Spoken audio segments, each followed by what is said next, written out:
시작합니다. 네, 안녕하세요. CNA 논술 초등부 강사 김은경입니다. 일단 시간 내서 영상 참석해주신 분들께 좀 감사 인사드리면서 설명을 시작해 보도록 하겠습니다. 이 영상에 참여해주신 많은 분들께서 아마도 많이 고민하고 계시는 부분은 우리 아이들을 위해서 어떤 준비를 해주면 좋을까라는 부분이 아닐까 싶습니다.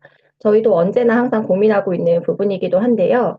우리 아이들에게 어떤 준비가 필요할지 우리가 생각해 보기 위해서는 우리 아이들이 앞으로 살아갈 환경이 어떻게 변화하게 될 것인지에 대한 고민이 필요할 것 같습니다. 그래서 오늘은 우리 아이들이 맞이하게 될 교육 환경이 어떻게 변화할 것인지 함께 예측해 보고 그 변화에 맞춰서 저희 CNA는 어떤 준비를 하고 있는지에 대해서 말씀드리고자 합니다. 그러한 교육 환경의 변화를 예측해 보기 위해서 가장 중요한 척도 두 가지를 2028년 대입제도 개편안과 국교위의 발표로 좀 잡아봤는데요. 첫 번째는 우선 대입제도 개편안이라고 볼 수 있습니다. 대입제도 개편안은 잠시만요.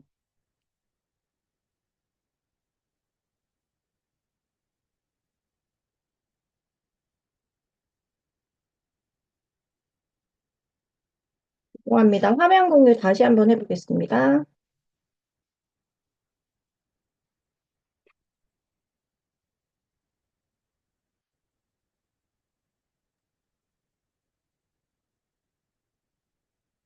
예, 화면 넘겨보시죠. 네. 예, 네. 2028년 대입제도 개편안에 대한 이야기부터 다시 시작하도록 하겠습니다.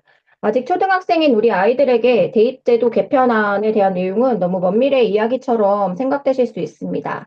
하지만 우리가 대입제도 개편안의 내용을 좀 살펴봐야 하는 이유는 대입제도가 우리나라에서 가장 중요한 평가제도 중에 하나이고 이러한 평가가 변화한다라는 것은 평가에 발맞춰 교육 과정도 변화한다라는 것을 의미하기 때문입니다. 그래서 이번 대입제도 개편안의 내용을 통해서 우리 아이들의 교육 과정이 어떤 방향으로 바뀌게 될 것인지에 대해서 좀 가늠해 보는 것이 필요하다고 생각됩니다. 대입제도 개편안의 가장 큰 축은 네 가지 정도로 생각해 볼 수 있는데요.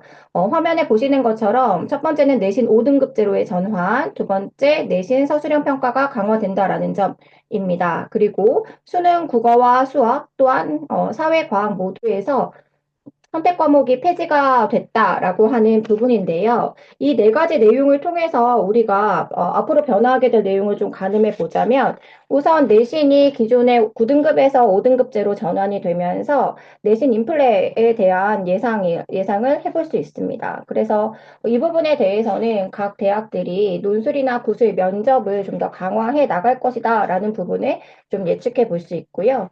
두 번째로는 평가 영역에서 100%까지 서술형 평가가 가능한 근거가 마련되었다라는 점입니다.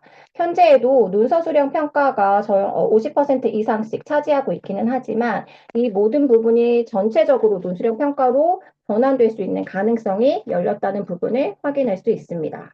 그리고 두 번째로는 수능의 출제 범위가 달라졌다라는 것인데요. 수능에서의 선택 과목이 모두 폐지되고 모든 과목의 내용들을 전 수험생이 함께 시험에 응시하도록 되어 있습니다. 기존의 통합사회와 통합과학 같은 것들이 따로 부활을 하게 되면서 좁고 깊게 공부하던 방식이 상대적으로 좀 넓고 얕게 공부하는 방식으로 전환이 되게 됐는데요. 이 부분은 기존의 킬러 문항을 배제하려고 했었던 모습과 일맥상통하는 모습이라고 볼 수 있습니다.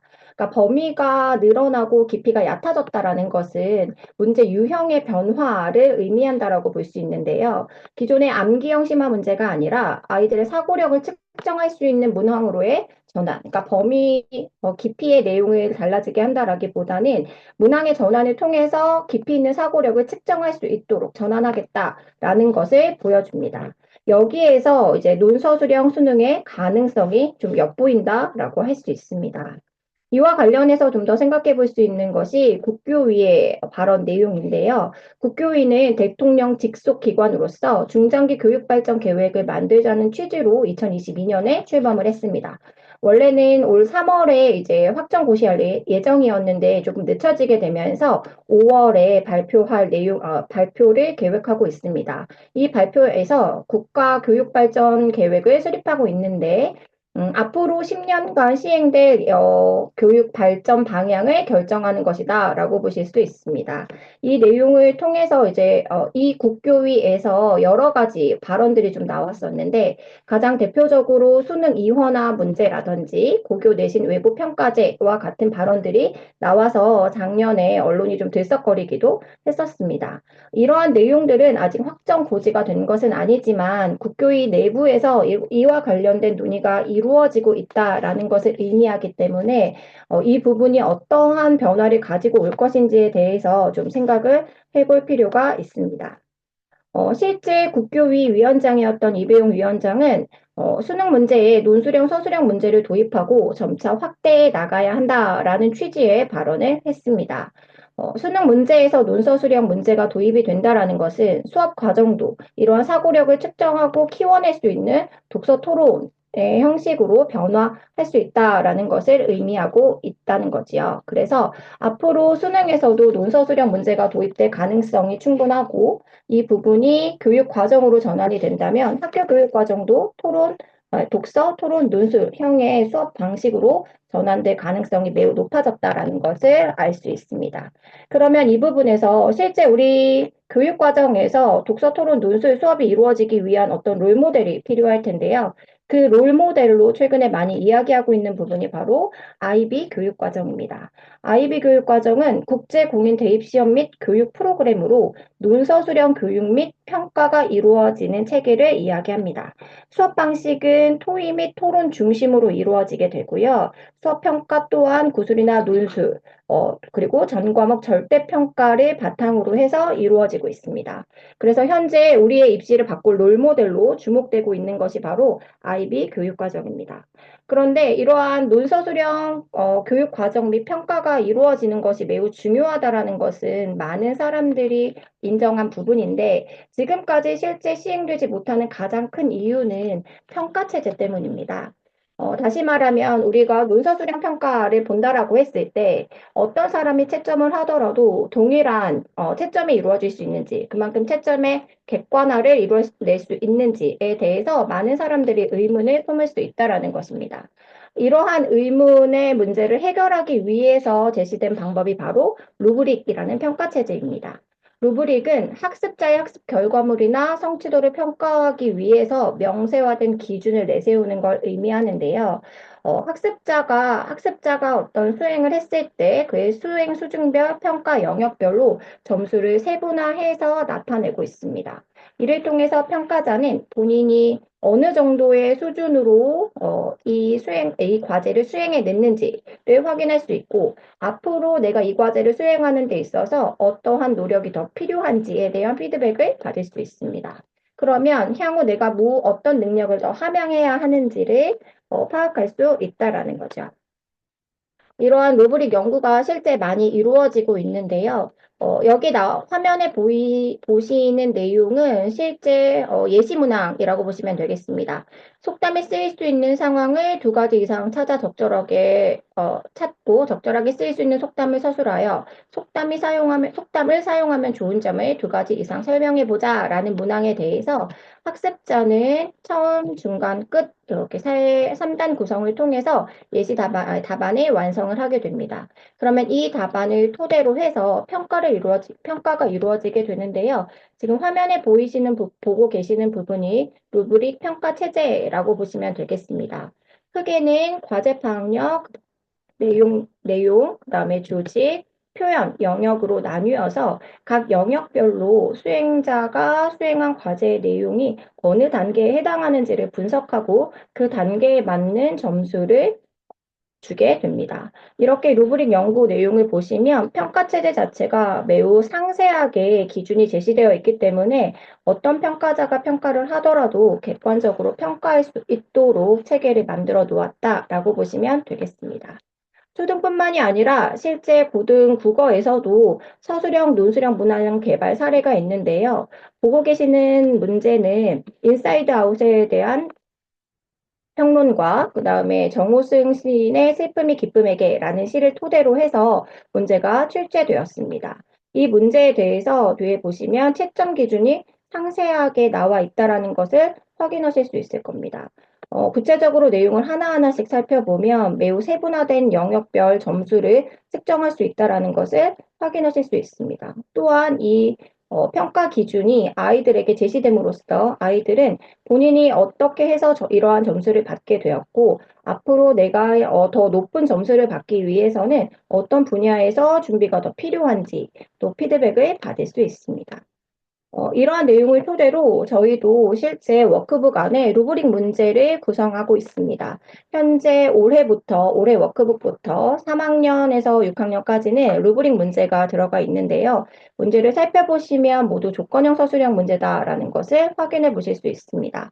아이들은 문제를 읽고 그 문제에서 요구하는 조건을 확인한 다음에 본인의 답안을 작성을 하게 되고 그 작성한 답안을 밑에 나와 있는 A, B, C 단계의 평가 체제에 맞춰서 내가 어느 등급에 해당하는 답안을 작성했는지를 확인할 수 있습니다. 그리고 내가 B 등급을 받았다면 A 등급을 받기 위해서는 어떤 부분에서 좀 더 노력이 필요한지 이런 부분들을 아이들이 구체적이고 명확하게 인지할 수 있도록 매 시간마다 수업을 구성을 하고 있습니다. 네, 자, 앞서 말씀드린 것처럼 이렇게 앞으로 우리 아이들이 맞이하게 될 IB 교육과정, 그리고 루브릭에 의한 평가 체제는 결국에는 아이들의 고차원적인 사고력을 향상시키기 위한 과정이라고 볼 수 있습니다. 이러한 과정은 기존의 시험 범위를 미리 알고 달달 외우는 학습이 더 이상 의미가 없어졌다라는 것을 의미하고 우리 아이들이 보다 자기 주도적으로 학습할 수 있는 능력을 갖는 것이 매우 중요하다라는 것을 확인할 수 있습니다. 이러한 자기주도 학습 능력의 바탕이 되는 것이 바로 문해력이라고 볼 수 있겠는데요. 문해력이라는 것은 글이나 문장을 이해하고 분석하는 능력을 의미합니다. 단순히 글을 읽는 것을 넘어서 그 안에 담긴 내용을 이해하고 텍스트에서 필요한 내용을 뽑아낼 수 있는 능력을 의미를 하죠. 그래서 글자를 읽는 것이 아니라 글 안에 있는 문맥의 의미를 파악할 수 있는 능력이 바로 문해력이라고 볼 수 있습니다. 이 문해력이 곧 자기주도 학습 능력을 결정하는 가장 중요한 바로미터라고 볼 수 있겠는데요. 단순하게 생각해 보시면 우리 아이들이 학습하게 되는 가장 기본적인 교재는 교과서이고 이 교과서는 굉장히 많은 내용을 밀도 있게 압축해 놓은 책이라고 할 수 있습니다. 그렇기 때문에 이 교과서를 자기 스스로 읽어내고 학습할 수 있는 능력이 있느냐 없느냐라고 하는 부분이 학습에 매우 큰 영향을 미칠 수밖에 없습니다. 어떤 아이들은 교과서를 스스로 읽어내고 그 안에서 숨은 의미를 찾아서 자기 것도 하는 구조화 작업을 충분히 잘 해내는 친구들이 있습니다. 하지만 또 어떤 친구들은 그걸 전혀 하지 못하는 경우도 있다라는 거죠. 그러니까 누군가의 도움을 받아야만 구조화하고 내 것으로 할 수 있는 것이 아니라 나 스스로 텍스트를 읽어낼 수 있는 능력이 있느냐, 그 안에서 컨텍스트를 찾을 수 있느냐라고 하는 부분이 가장 중요하고 그것의 핵심은 바로 문해력이라고 볼 수 있습니다. 이 문해력을 키우는데 가장 중요한 것이 바로 독서라는 부분은 많은 사람들이 인정하고 있는 부분인 것 같습니다. 그렇기 때문에 독서를 통해서 아이들의 문해력을 향상시켜 나가기 위한 노력들을 한 번씩 해보시는 게 필요합니다. 그래서 저희는 이러한 독서를 기반으로 한 4위일체의 수업을 진행을 하고 있습니다. 4위일체 수업이란 독서, 토론, 논술, 첨삭 네 단계가 한 차실 수업 안에서 이루어지는 수업을 의미합니다.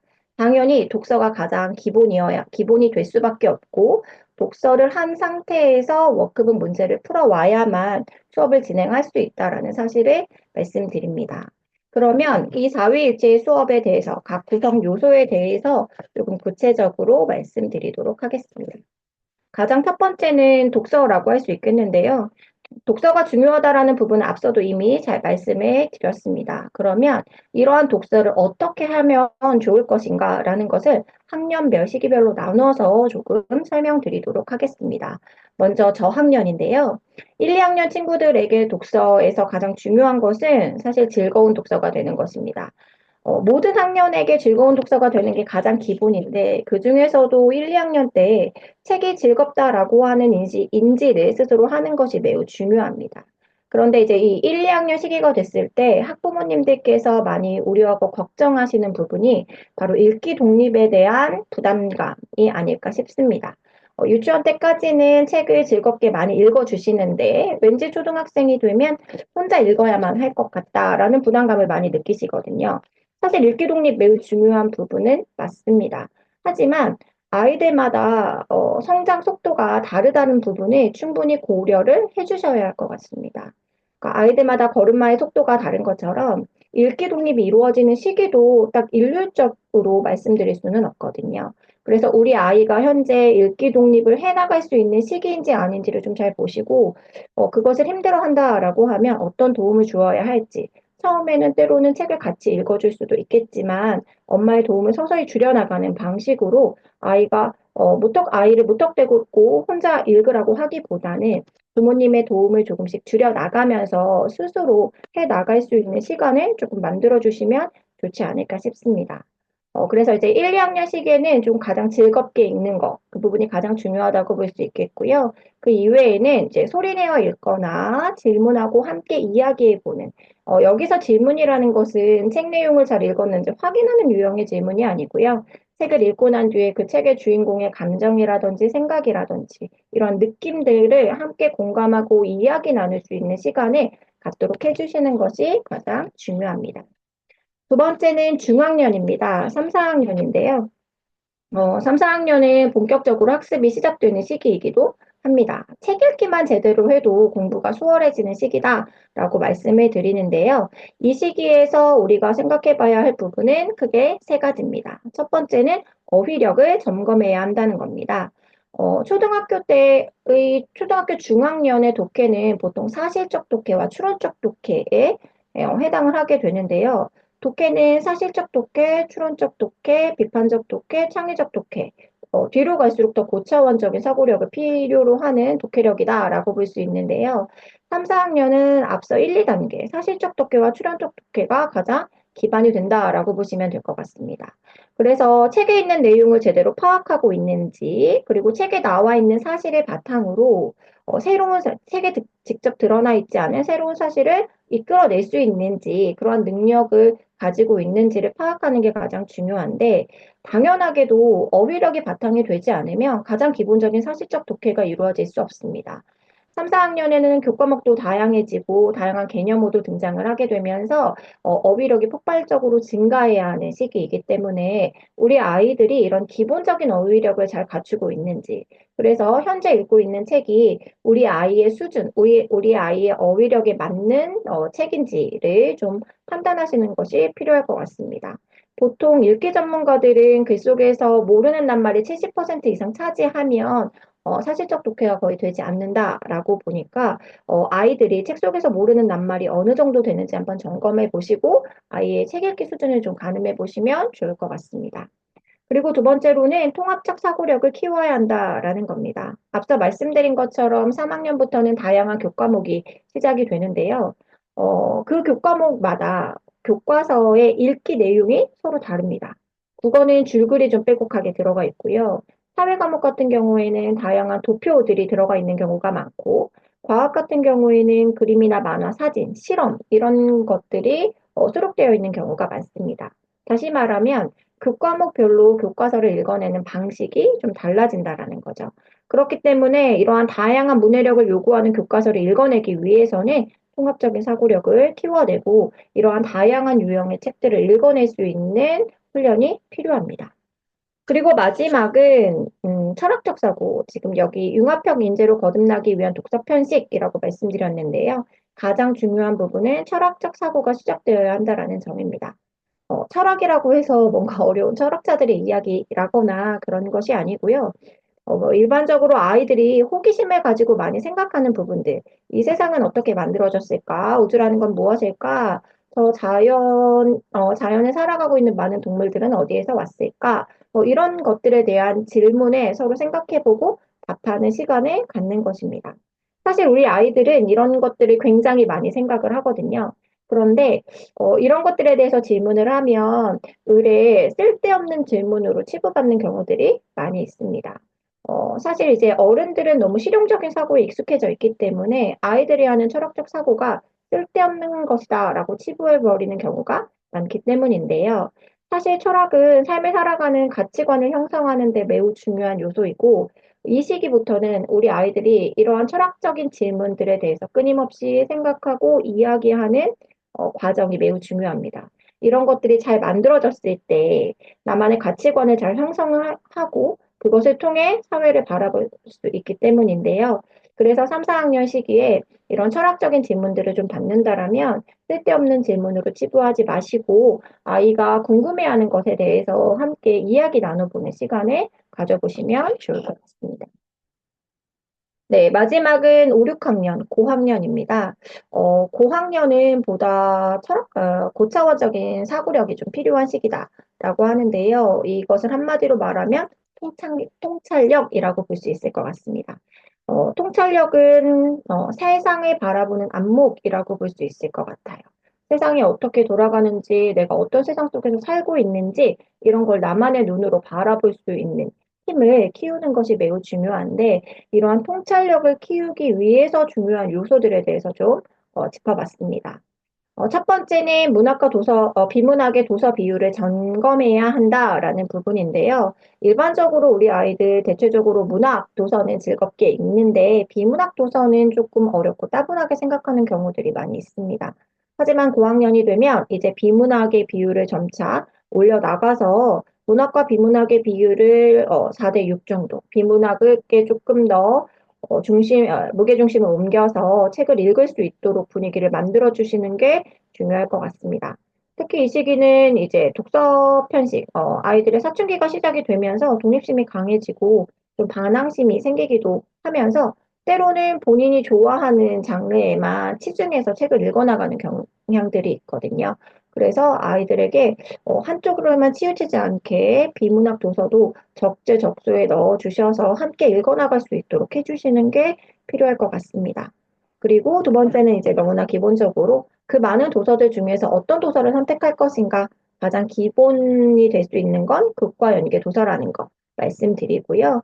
그리고 세 번째, 네 번째가 가장 중요한 것 같습니다. 세 번째는 이제 고전 작품을 읽어야 한다라는 건데요.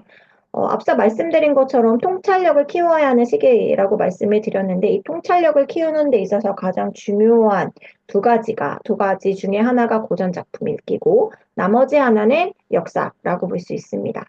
고전의 시공간을 아우르는 유의미한 가치가 담겨 있는 책이기 때문인데요. 몇천 년 전에 살았던 공자의 이야기를 현대인인 우리도 읽고 있는 데에는 그만한 이유가 있는 거죠. 공자 시대에 중요하다고 생각했었던 가치관이 오늘날에도 여전히 의미가 있기 때문입니다. 그래서 고전 작품 읽기를 통해서 세상을 바라보는 하나의 중요한 잣대를 만들어 주시는 것이 매우 중요합니다. 예, 기존에는 이제 좀 전래동화 수준으로 고전 읽기를 좀 했다면 이제부터는 원전에 가까운 원전 그대로의 책을 읽어낼 수 있는 연습이 시작되어야 하는 시기이기도 합니다. 그리고 마지막은 한 권의 책을 다양한 관점에서 읽어야 한다라는 겁니다. 이건 사실은 혼자서 하기는 굉장히 어렵죠. 한 권의 책을 읽게 되면 아이는 자신의 관점에서만 그 책을 읽고 판단을 하게 될 텐데요. 사실 한 권의 책을 읽었을 때 그 책을 100명의 사람이 읽었다라고 하면 100명의 관점이 생겨날 수 있습니다. 그리고 그 100명의 사람들은 우리 아이들이 추후에 사회에 나갔을 때 만나게 될 사람들일 가능성이 매우 크겠죠. 그런 것처럼 한 권의 책을 읽었을 때 나만의 관점으로만 바라보는 것이 아니라 다른 사람들은 어떻게 이 책을 이해하고 있는지, 이 책에서 다루고 있는 주제들에 대해서 다른 사람들은 어떻게 생각하는지를 함께 이야기 나누고 고민해 보는 시간이 매우 중요하다라고 볼 수 있습니다. 이것을 위해서 이제 가장 중요한 것이 토론이 아닐까 그렇게 생각합니다. 그래서 저희는 이런 독서 전략에 맞춰서 학년별 도서를 선정을 하고 그 도서 내용을 토대로 커리큘럼을 구성하고 있다는 점 말씀드립니다. 네, 두 번째는 토론입니다. 책을 읽고 난 뒤에 수업 시간에 오게 되면 이제 토론을 하게 되는데요. 흔히 토론을 하게 됐을 때 많이 이제 생각하시는 부분은 말하기 능력이거든요. 그러니까 우리 아이가 말을 잘하는지 하지 못하는지에 따라서 토론의 역량이 많이 차이 날 거다라고 좀 생각을 하시는데 사실 토론은 읽기, 쓰기, 말하기, 듣기라고 하는 국어의 4대 영역을 모두 아우르는 활동이라고 볼 수 있습니다. 그 이유는 토론이 단순히 수업 시간 안에서 그냥 말하기에 그치는 것이 아니라 토론을 위한 사전 준비 작업, 그리고 그것을 토대로 한 토론의 말하기, 그리고 그것에 상대방의 이야기를 듣는 경청하는 자세까지 이어지기 때문입니다. 토론 주제는 매주차 숙제를 할 때 워크북에 제시가 되어 있기 때문에 그 토론 주제에 맞춰서 아이들은 각자 자료를 조사를 하게 됩니다.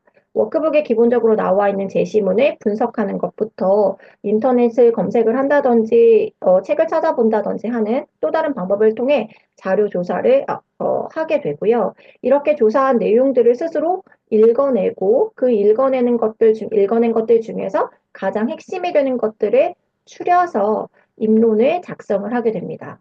입론을 작성한다는 건 쟁점별 근거를 작성하는 거라고 보시면 됩니다. 그래서 서치한 내용을 모두 다 입론의 시간 안에, 제한된 시간 안에 말할 수는 없기 때문에 가장 핵심이 되는 요소가 무엇인지 쟁점을 파악하고 그 쟁점별 뒷받침 근거를 정리할 수 있는 쓰기 능력이 필요합니다.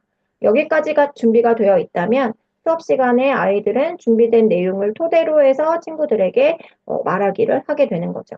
네, 여기서 말하기는 단순하게 내가 준비한 원고를 보고 읽는 것이 아니라 내가 준비한 원고는 어느 정도 내 머릿속에 이해가 되어 있어야 하고 그걸 토대로 상대방을 바라보면서 설득력 있는 말하기를 연습하는 것이라고 볼 수 있습니다. 그리고 마지막으로 가장 중요한 게 이제 듣기 능력입니다. 토론을 할 때 아이들이 처음 시작할 때 많이 간과하는 부분이기도 한데요. 내가 준비한 것을 쏟아내는 것에만 집중을 하고 상대방이 이야기하는 것을 듣는 것은 소홀히 하는 경우가 많이 있습니다. 하지만 토론은 스피치가 아니고 상대방과 상호작용을 해야 되는 것이기 때문에 상대가 어떤 이야기를 하는지를 잘 들어야 그 부분에 대해서 내가 또 반박할 수 있는 거리를 찾을 수 있거든요. 그래서 아이들은 토론 과정을 통해서 자료를 조사하고 정리하고 내가 실제로 말해보고 상대방의 이야기를 듣는 이 국어의 4대 영역을 모두 함양할 수 있다. 이렇게 보시면 되겠습니다. 그리고 세 번째는 논술입니다. 토론이 끝나고 나면 이제 글쓰기를 진행을 하게 되는데요. 처음 이제 등원한 아이들의 학부모님들과 통화를 했을 때 많이 걱정하시는 것 중에 하나가 우리 아이는 글쓰기를 못한다. 글쓰기 능력이 많이 부족하다. 원고지를 잘 쓸 수 있을지 모르겠다. 이런 걱정들을 많이 토로를 하시거든요. 사실 글쓰기라고 하는 부분은 어느 정도 타고난 능력이 영향을 끼치는 것도 사실입니다. 하지만 그러한 타고난 능력이 영향을 끼치는 건 좀 문학적인 글쓰기라고 볼 수 있겠고요.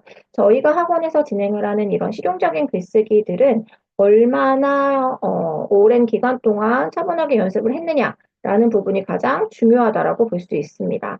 그래서 오랫동안 철저히 준비하고 끊임없이 연습한 친구들은 시간이 걸리더라도 그 결과물이 나오고 실용적인 글쓰기에서는 얼마든지 실력을 함양할 수 있다라는 부분을 반드시 생각해 주시면 좋을 것 같습니다. 글쓰기를 각자 하고 나면 이 부분은 선생님과 함께 1대1 대면 첨삭을 하게 됩니다. 토론은 친구들과의 상호작용이라고 볼 수 있고요. 첨삭 과정은 선생님과의 상호작용이라고 볼 수 있을 것 같습니다. 각자 순서대로 1대1로 대면 첨삭을 하기 때문에 아이들이 글쓰기를 하는 데 있어서 어떤 어려움을 겪고 있는지 선생님이 1대1로 파악을 하고 그 부분에 대해서 교정을 해주게 됩니다. 첨삭은 일반적으로 형식적인 첨삭과 내용적인 첨삭으로 좀 구분을 할 수 있는데요. 형식적인 첨삭은 맞춤법 띄어쓰기, 문단 나누기, 원고지 표기법, 뭐 이러한 기본적인 형식을 잡아주는 것이라 볼 수 있고요. 이런 형식적인 첨삭이 어느 정도 자리매김을 하면 그 다음에는 이제 내용 첨삭에 집중을 해서 지도를 하게 됩니다.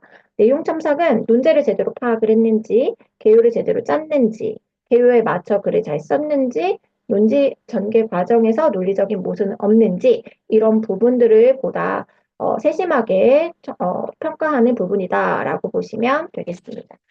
그래서 실제로 저희 자료집에 들어가 있는 첨삭 사례들인데요. 원고지 쓰기뿐만이 아니라 신문 만들기라든지 시쓰기처럼 다양한 활동들도 함께 진행을 하고 있고요. 이런 글쓰기를 하는 데 있어서 가장 중요한 것 중에 하나는 바로 개요를 짜는 부분입니다. 우리 아이들은 좀 개요를 쉽게 생각하는 경향들이 좀 있는데요. 내가 이 주제에 대해서 어떤 글을 쓸 것인지에 대해서 충분하게 고민하는 과정이 바로 개요짜기이기 때문에 개요짜기만 촘촘하게 잘해도 그래 절반 정도는 완성한 거다라고 볼 수 있거든요. 그래서 이 개요 짜는 방법에서부터 하나하나 선생님이 지도를 해주실 거라는 점 다시 한번 말씀드립니다. 네, 자 그러면 여기에서 이 저희 4위일체 수업이 4위일체 수업에 맞게 구성되어 있는 저희 워크북을 좀 보여드리도록 하겠습니다.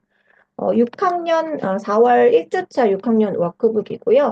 전반적으로 구성 자체는 큰 차이는 없는데 고학년이다 보니까 토론 사고력 문제가 조금 더 심화되어 있다는 점 말씀드리면서 워크북의 기본적인 구성 말씀드리도록 하겠습니다. 가장 첫 부분에는 이렇게 독서 노트가 들어가 있습니다. 독서 노트 부분에서는 아이들이 책을 읽은 다음에 이 책의 내용을 어떻게 파악했는지를 좀 확인할 수 있는 문항들로 구성이 되어 있습니다. 특히 이제 중등 올라가게 되면 학교별로 독서 이력을 작성해야 되기 때문에 그 사전 연습도 할 수 있습니다. 그래서 나만의 키워드나 기억에 남는 문장 같은 것들을 좀 정리하면서 이 책을 읽었었던 내용들을 다시 한번 가늠해보는 시간을 갖습니다. 네, 그 다음은 배경 부분인데요. 배경에서는 우리 아이들이 책을 읽으면서 알면 좋을 만한 책의 주제와 관련된 배경 지식을 쌓을 수 있는 내용들을 첨부해 놓았습니다. 이 부분 읽을 때 많은 아이들이 좀 눈으로만 깔끔하게 읽는 경향이 있습니다. 하지만 이러한 워크북은 더럽게 읽을수록 좋다라고 좀 말씀을 드리는데요. 더럽게 읽자라는 건 중심 내용이나 핵심어, 문단 구조 같은 것들을 파악을 하고 메모를 하면서 읽어야 한다라는 뜻입니다. 지금 현재 읽는 책들은 사실 아이들이 눈으로만 읽어도 문제를 충분히 풀 수 있는 경우가 많습니다.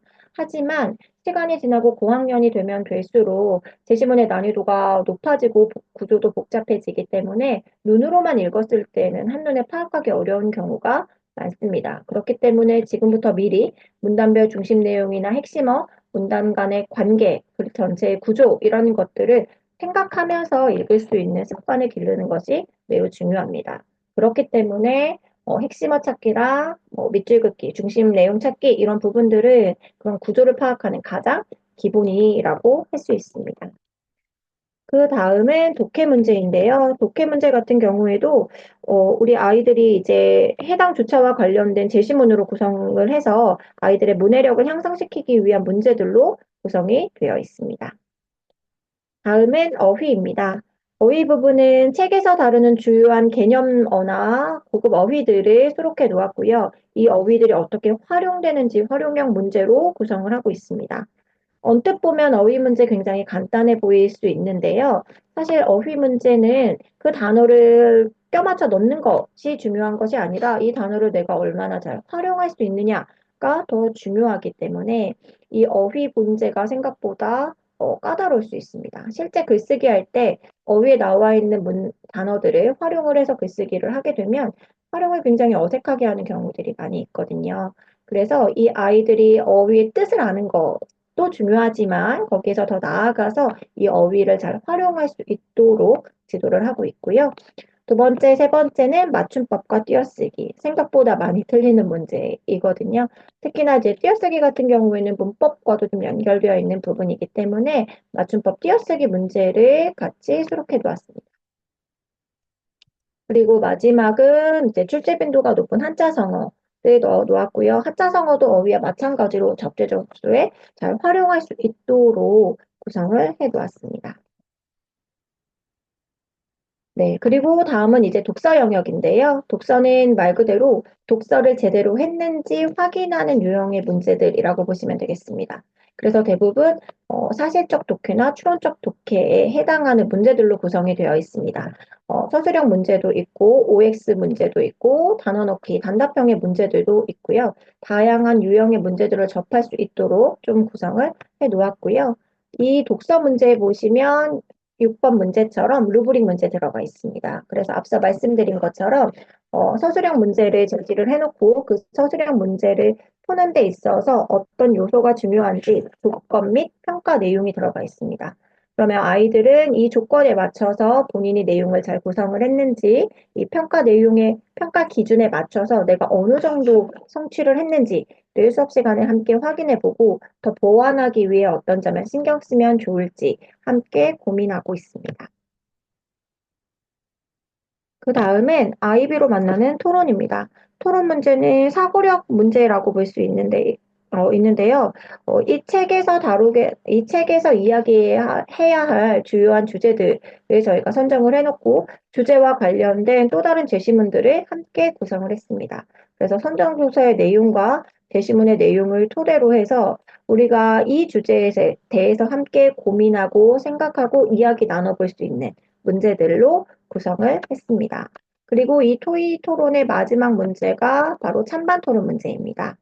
6학년 4월 첫째 주의 토론 주제는 돈이 많으면 행복한가라는 토론이고요. 이 주장에 대해서 행복하다라고 생각하는 입장의 제시문과 돈이 많다고 행복한 것은 아니다라고 하는 반대 입장의 제시문이 구성이 되어 있습니다. 이 내용을 통해서 아이들은 제시문을 분석을 하고 분석한 내용을 토대로 여기에 나와 있는 토론 준비표의 내용을 작성을 하게 됩니다.